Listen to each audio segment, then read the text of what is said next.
সুমন ভাই। বিসমিল্লাহির রহমানির রহিম। প্রিয় সাংবাদিক ভাই এবং বোনেরা, আসসালামু আলাইকুম।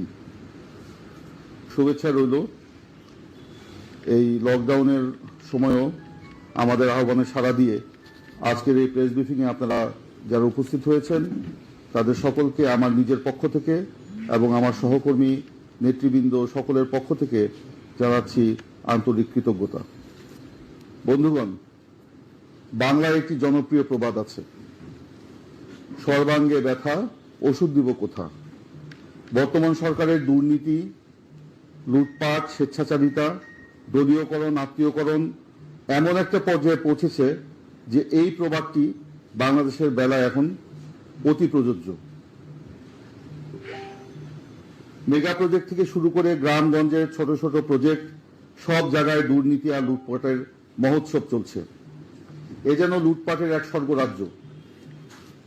এমনকি ভূমিহীন গরিব মানুষের জন্য নির্মিত ঘর, যা ঢাক ঢোল পিটিয়ে প্রধানমন্ত্রীর উপহার হিসাবে উল্লেখ করা হচ্ছে, সেই ঘর নিয়েও যে সীমাহীন দুর্নীতি, লুটপাট, স্বেচ্ছাচারিতা ও দলীয়করণ হয়েছে তা ইতিমধ্যেই জনগণের কাছে গণমাধ্যমের কল্যাণে সেটা পৌঁছে গেছে এবং জাতি জানতে পেরেছে। সেই ঘরগুলো হস্তান্তরের আগেই অথবা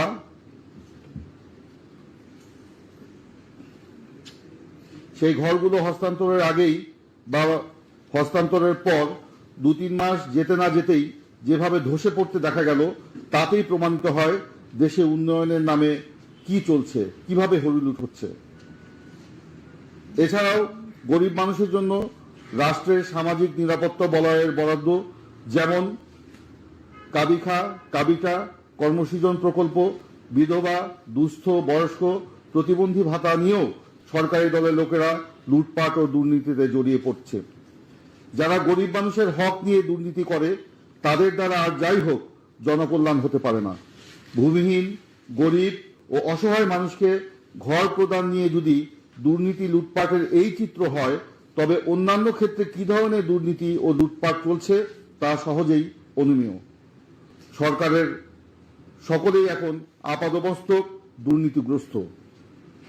প্রিয় সাংবাদিক বন্ধুগণ, সরকার ঘোষিত মুজিব বর্ষে প্রধানমন্ত্রীর উপহার উল্লেখ করে গৃহহীন, ভূমিহীন ও গরিব অসহায় মানুষকে দেওয়ার জন্য যে ঘর নির্মাণ করা হয়েছে তা শুরু থেকেই অনিয়ম ও দুর্নীতিতে পরিপূর্ণ ছিল। গরিব মানুষের কাছ থেকে টাকা নিয়ে বরাদ্দ তালিকায় নাম ওঠানো হয়েছে।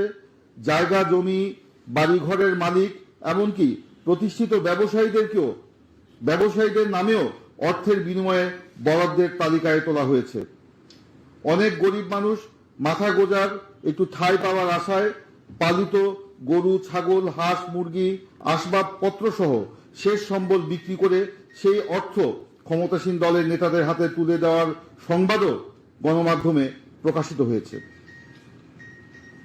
এমনকি আওয়ামী সমর্থক UP chairman, member, Awami League ও তার অঙ্গ সহযোগী সংগঠনের উপজেলা, ইউনিয়ন কমিটির সভাপতি, সাধারণ সম্পাদকদের কোটা নির্ধারণ করে বরাদ্দ দেওয়া হয়েছে। সরকারি বরাদ্দের পুরো টাকা কাজে ব্যয় না করে আত্মসাতের মাধ্যমে প্রয়োজন মতো রড, সিমেন্ট না দিয়ে বালি, মাটি দিয়ে এবং পুরনো ইট দিয়ে ঘর নির্মাণ করার ফলে হস্তান্তরের আগেই সেগুলো ধসে পড়ছে। স্থানীয় প্রশাসন ক্ষমতাসীন দলের অনুগত এবং বসংবদ। এছাড়াও বরাদ্দ কমিটি, ঠিকাদার, সাপ্লায়ার সকলেই স্থানীয় আওয়ামী লীগ ও অঙ্গ সংগঠনের নেতাকর্মী। তাই ভূমিহীন ও গরিবের ঘর নিয়ে দুর্নীতি, লুটপাট, জালিয়াতি ও প্রতারণা তারাই করেছে। সরকারি খরচে ঘর নির্মাণের প্রজেক্ট থাকলেও অনেক স্থানে ক্ষমতাসীন দলের লোকেরা 30 থেকে 80-90 হাজার টাকার বিনিময়ে এই বরাদ্দ দিয়েছে। শুধু তাই নয়, যাদের নামে বরাদ্দ দেওয়া হয়েছে তাদের ঘরের নির্মাণ সামগ্রী ক্রয়, পরিবহন খরচ, নির্মাণ শ্রমিকের পারিশ্রমিক, নিয়মিত খাবারের খরচও তাদেরকে দিতে বাধ্য করা হয়েছে। গরিব মানুষদের এই ঘর পাবার আশায় উপজেলা প্রশাসন, ক্ষমতাসীন দল ও তাদের অঙ্গ সংগঠনের নেতা, তাদের সমর্থক ইউপি চেয়ারম্যান মেম্বার, ক্ষমতাসীন দলের কর্মী সমর্থক ও ঠিকাদারদের পর্যন্ত দফায় দফায় অর্থ চাঁদা দিতে হয়েছে। ঘর নির্মাণের ইট, বালি, সিমেন্ট, রড, কাঠ, রং ইত্যাদি সরকারি দলের লোকদের কাছ থেকে চড়া মূল্যে নেওয়া হয়েছে। তারা নিম্নমানের সামগ্রী সরবরাহ করায় আজকের এই দশা। ঘর প্রতি 40 ব্যাগ সিমেন্ট বরাদ্দ দানের স্থলে ব্যবস্থা করা হয়েছে 10 থেকে 12 ব্যাগ সিমেন্ট। বাকিটা বালু মাটি দিয়ে ঘর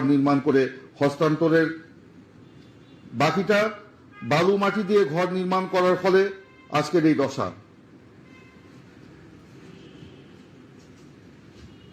আমি আবারও পড়ছি লাইনটি।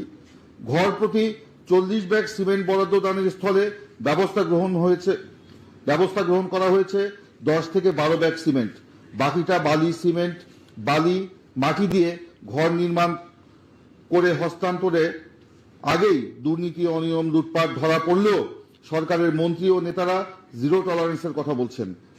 কিন্তু দুর্নীতিবাজ লুটপাটকারীদের আশ্রয় প্রশ্রয় দিয়ে জনগণের টাকা আত্মসাৎ করার সুযোগ করে দিয়ে নিজেরা যে মহাদুর্নীতি করছেন সেটা তারা বেমালুম ভুলে যাচ্ছেন অথবা চেপে যাচ্ছেন। জনগণের ভোট ছাড়াই মহাদুর্নীতির মাধ্যমে অনুগত প্রশাসন দিয়ে দিনের ভোট রাতে করে জোর করে জনগণের কাঁধে চেপে বসেছে যে সরকার, তাদের দ্বারা দুর্নীতি রোধ দূরের কথা, দেশ আজ দুর্নীতিবাজদের অভয়ারণ্যে পরিণত হয়েছে। বন্ধুরা, নারায়ণগঞ্জের রূপগঞ্জের সেজান জুস ফ্যাক্টরিতে ভয়াবহ অগ্নিকাণ্ডে অর্ধশতাধিক শ্রমিক কর্মচারী নিহত ও অসংখ্য মানুষ আহত হবার ঘটনায় বিএনপির পক্ষ থেকে ইতিমধ্যেই আমাদের দলের ভারপ্রাপ্ত চেয়ারম্যান জনাব তারেক রহমান এবং মহাসচিব মির্জা ফখরুল ইসলাম আলমগীর দুঃখ ও শোক প্রকাশ করেছেন। রূপগঞ্জে যেন আজ লাশের মিছিল দীর্ঘ থেকে দীর্ঘতর হচ্ছে। বিএনপির ভারপ্রাপ্ত চেয়ারম্যানের নির্দেশনায় জাতীয়তাবাদী শ্রমিক দলের সভাপতি আনোয়ার হোসেনের নেতৃত্বে শ্রমিক দলের একটি প্রতিনিধি দল গতকালই ঘটনাস্থল পরিদর্শন করেছেন এবং নিহত ও আহতদের পরিবারের সদস্যদের সাথে সাক্ষাৎ করে খোঁজ খবর নিয়েছেন এবং সমবেদনা প্রকাশ করেছেন। সাংবাদিক বন্ধুগণ, এই অগ্নিকাণ্ডের পর সেজান জুস ফ্যাক্টরির মালিক কর্তৃপক্ষের রহস্যজনক ভূমিকার বিভিন্ন প্রশ্ন দেখা দিয়েছে। ফ্যাক্টরির মালিক মোহাম্মদ আবুল হাশেম আওয়ামী লীগ নেতা বলেই কি প্রশাসন এখন পর্যন্ত মালিক কর্তৃপক্ষের গাফিলতি, অবহেলা ও উদাসীনতাকে আমলে নিচ্ছে না? কিংবা তাদের বিরুদ্ধে কোনো আইনানুগ পদক্ষেপ এখন পর্যন্ত দৃশ্যমান হচ্ছে না? জাতি এটা জানতে চায়। আমরা এই অগ্নিকাণ্ডের সাথে যারা জড়িত বা যাদের অবহেলা বা গাফিলতিতে এই অগ্নিকাণ্ড ঘটেছে তাদের সকলকেই অবিলম্বে আইনের আওতায় আনার আহ্বান জানাচ্ছি এবং নিহত এবং আহতদের পর্যাপ্ত ক্ষতিপূরণ প্রদানের আহ্বান জানাচ্ছি। বন্ধুগণ, এই যে গরিব মানুষের ঘর নিয়ে যে দুর্নীতি হয়েছে, যে লুটপাট হয়েছে, এই লুটপাট এবং দুর্নীতির সাথে যারা জড়িত টপ টু বটম, আমরা তাদেরকে আইনের আওতায় আনার আহ্বান জানাচ্ছি এবং তাদের বিরুদ্ধে অতি দ্রুত কার্যকর ব্যবস্থা গ্রহণ করার জন্য আহ্বান জানাচ্ছি এবং যারা প্রতারণার শিকার হয়েছেন, যাদের ঘর ভেঙে গেছে, আমরা সরকারের কাছে দাবি জানাচ্ছি অতি দ্রুত তাদেরকে এই ঘর নতুনভাবে করে হস্তান্তর করার জন্য। সকলকে ধন্যবাদ।